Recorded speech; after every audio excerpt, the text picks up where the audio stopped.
ever feel lost in your career? Like you're just wandering around with no real direction? Yeah, it happens. Today we're taking some excerpts from this podcast called The Pathway to Work Okay.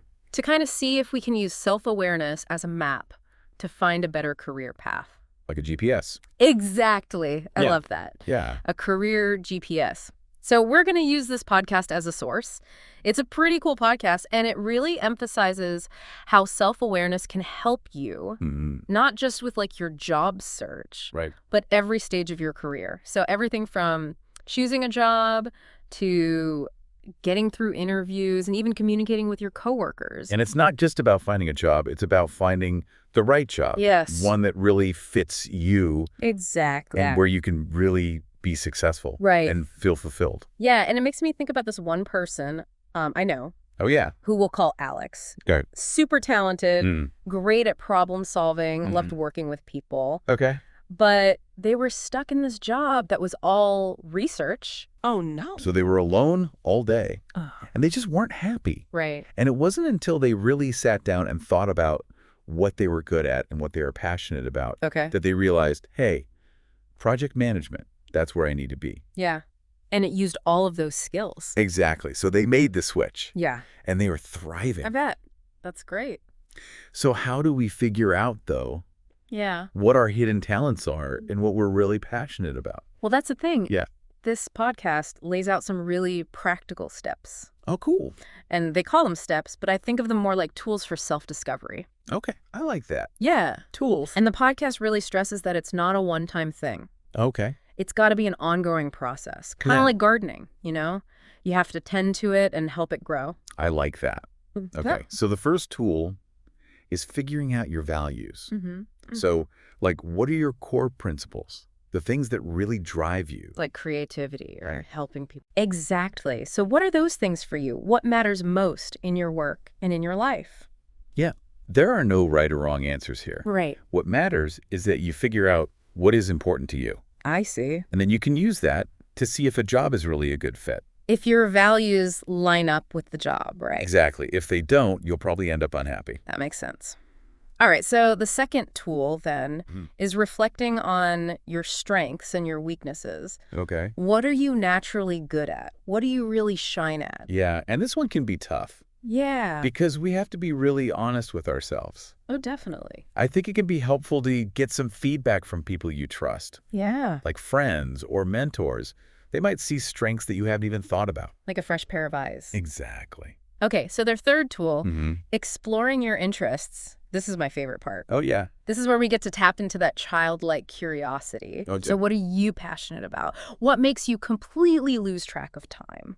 And remember, don't limit yourself. Right. Your career path doesn't have to be this straight line. I agree. It can be more like a winding road with all these unexpected turns. Exactly. Like, how did I even end up as a podcast host? Right. I mean, I never in a million years You never know. would have thought I'd be doing this. That's the beauty of it. And it all started with this random class I took on audio editing. Wow. It was just for fun. That's so cool. So yeah, you just never know where those interests might lead you. That's for sure. So their last tool is all about figuring out your work preferences. Okay.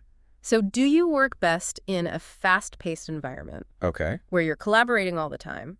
Or do you like working alone in a quiet place Okay. where things are more structured? Got it. So it's about figuring out what kind of setting lets you do your best work. Yeah, think about what really energizes you at work. Yeah. Some people thrive in a busy office, I know, right? but other people need a quiet space to really focus. It's so true. There's no right answer. Right. It's just about figuring out what works best for you Yeah. and then trying to find a job that matches that. It can make such a difference. Absolutely. Right. And when you figure that out, I think it can really make you so much more productive and happy at work. Right. And so how do we keep track of all of these self-awareness insights? Yeah, it can be a lot. It's a lot to remember. Yeah. So Pathway to Work suggests using this tool called a SWOT analysis. Okay. Have you ever heard of that? Oh, yeah. It's really helpful It's awesome. for getting this big picture of yourself and where you're at in your career. Yeah. Like a snapshot in time. Yeah. Okay, so let's break it down for our listeners. Okay. So first you've got your strength. Mm-hmm. What are you naturally good at? Like maybe you're an amazing communicator, or A problem-solving whiz. Right. And don't just list them out. Yeah. Think about how they can actually help you in your career. So true. Like if you're a natural leader, yeah. you might be a good manager. Yeah. Or if you love digging into data, maybe data science is a good fit. I see. Okay, so next we've got weaknesses. Okay. Nobody's perfect. Right. Definitely not. So we've all got areas where we could improve. Yeah. Maybe you get nervous about public speaking. Okay. Or maybe you're not the best at managing your time. Right. So be honest with yourself about what those are. Be honest. But try not to dwell on them. Okay. Just acknowledge them. Right. So that you can figure out how to improve. Like turn those weaknesses into strengths almost. Exactly. Like if public speaking freaks you out. Yeah. Maybe you could focus on getting better at writing. Right. Or if time management is tough. Yeah. There are a ton of tools out there to help you get organized. So true. Okay, what's next? Opportunities. My favorite part. Okay.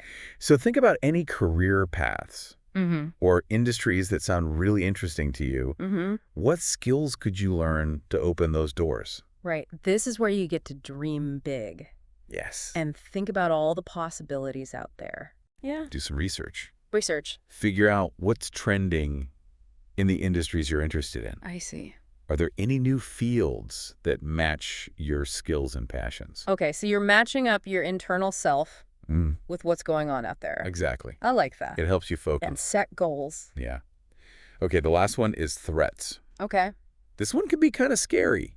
I know, right. But it's important to be realistic. Okay. And think about what might hold you back. Things that could get in your way. Yeah. Okay. And these threats can be internal, like maybe you're scared of failing, or you don't have a lot of confidence. Right. Or external things like a tough job market.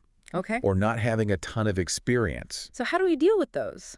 Well, once you know what they are, you can come up with a plan to get past them. It's like you're one step ahead. Yeah. Like if you don't have a lot of experience, maybe you can volunteer somewhere. Oh, that's a good idea. Or do some freelance work to build up your resume. I like it. And if you're afraid of failing, a mentor or a coach could really help you. Yeah, build that confidence. Exactly. It's about turning those threats into opportunities for growth. So cool. So remember, everyone faces challenges in their careers. Yeah. It's all about how you deal with them. Right. Having that positive mindset. Exactly. Okay, so doing this whole SWOT analysis. Yeah.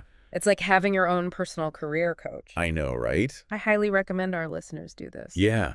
Grab a notebook. Yeah. And just start jotting down your thoughts. It's amazing what you'll discover about yourself. For sure. When you really take the time to think about it. It's all about taking control. Right. Instead of just letting things happen. Making those informed decisions. Yeah. This reminds me of a story from Pathway to Work. Oh, yeah. About a college student named Emma.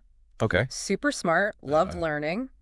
Thought she wanted to be a researcher. But she ended up feeling really isolated and unhappy in the lab. I bet. So it wasn't until she sat down and really thought about what she loved doing, like working with people and organizing things, that she realized, hey, project management might be a better fit.